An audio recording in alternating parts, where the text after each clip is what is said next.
If trailblazer means anything, it applies to Bridget. We met at the University of New South Wales, where she was a study abroad student. And of course, she's ferociously intelligent and quite pretty as well. So I think those two attributes became part of the picture pretty quickly. She's admitted in 3 countries. She's worked in multiple continents. Because she's been in different situations, she's never lost an understanding of what it's like to be at the entry level and beginning. I think Bridget is a role model for many. If you step back and see where the LSTA sits in the market, Bridget has a lot of visibility. And she's visible not just to the people on the board, but she's visible to the people in the trenches. She's loyal and supportive and a wonderful mentor and mother for my daughter. Our whole family and Catherine are just extremely proud. When I first met Bridget, she was extremely personable, very intelligent, had a very interesting path where she had qualified and practiced in 3 jurisdictions. I think that Bridget has served as sort of a beacon for a number of our members. She's also been super focused on education. She's developed many conferences, different webcasts, and CLE opportunities. So she first created the opportunities to offer. And then in offering the opportunities, she was very intentional about being sure to give deserving women a platform. And she's done that for more people than I can count, myself included. I think she is leaving a legacy behind in me, other mentees, and in her daughter. When I started practicing over 20 years ago, there were not a lot of female finance partners. I was trained by men. She opened so many doors for me. She is one of the foremost experts in the country on syndicated lending matters. She is just kind of a superstar, but she's so humble. She has gone out of her way to open doors for so many people in the industry, men and women. She spends the time to cultivate those relationships. She's not looking for the most important person in the room. In fact, it's just the opposite with her. You'll see her cultivating that next generation because it's so important to her, because that's who she is as a person.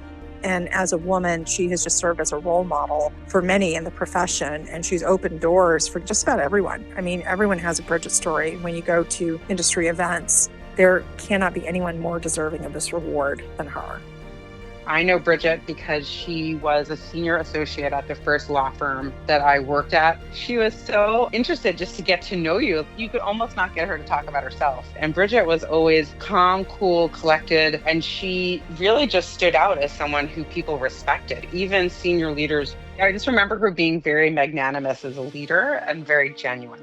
Bridget is a trailblazer just in general in her industry, but certainly in the field of law. She was one of the only senior females in an industry, even when she first was a senior associate, then as she's progressed to be now the general counsel of the LSTA. I didn't have many role models, but she really was just the best one. She was always available for mentoring, and she would mentor both officially and intentionally, but also just by, how she held herself out.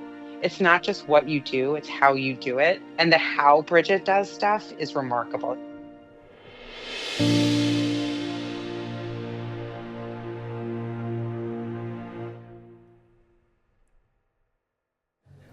Tess Romani, Bridget's colleague, will deliver Bridget's speech for her.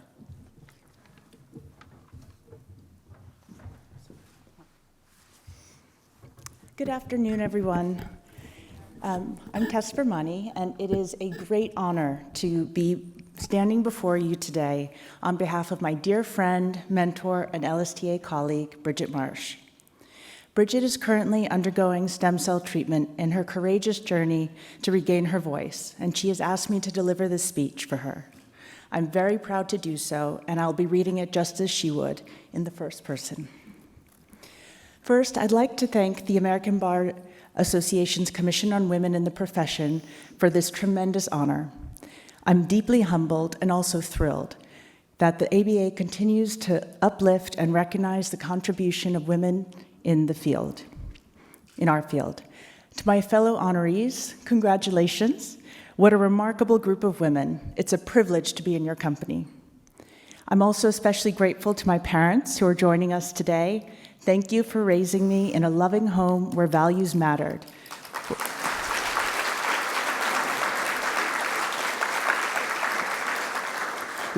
Where standing up for what is right was not just encouraged, it was expected.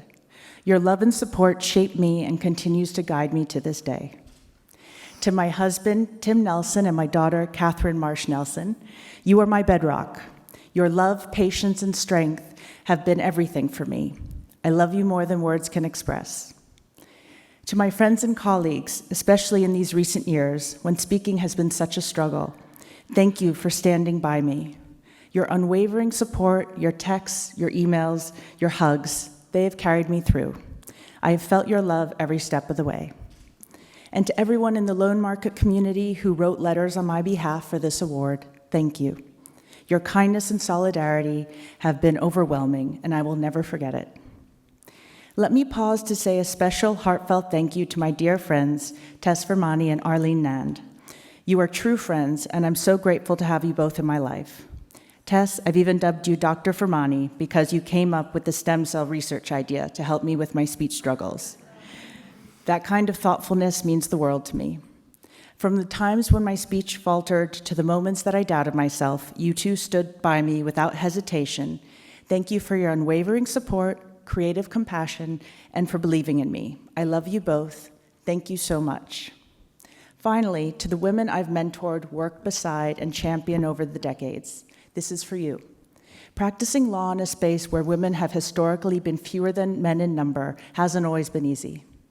I've always tried to be candid, perhaps a bit blunt, about the challenges, but I hope you've heard my message. Just keep going. As I wrote in the program book, that may be the single best piece of advice I can offer to any young woman lawyer today.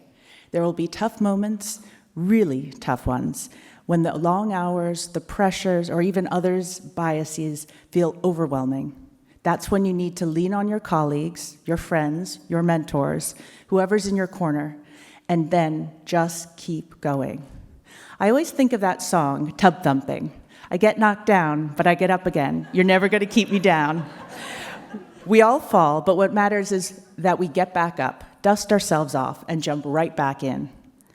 Let me share one moment when I felt completely knocked down, when I almost gave up. My daughter was a baby, and I was working on a deal with Ireland. I'd been up all night typing at the computer with her tucked into my robe, asleep on my chest. I was completely exhausted. And then the fax machine started whirring. Yes, this was back in the days of faxes. Ireland, 5 hours ahead, was already up and sending documents. I hadn't even closed my eyes. At that moment, I hit a wall. I thought, I physically can't do this. I can't be a mother and a transactional lawyer at the standard I hold myself to. I went into the office that morning planning to quit, but Milbank didn't accept my resignation. Instead, they suggested I take a few weeks off to rest. Afterwards, we could talk about restructuring my workload. And we did just that. More than 20 years later, I'm still here, grateful every single day that I didn't quit the practice of law. I just keep going. Like the song says, I got knocked down, but I got up again. So, to the younger women, keep showing up, keep lifting others up, and hold the door open behind you. We're not there yet, but we will be.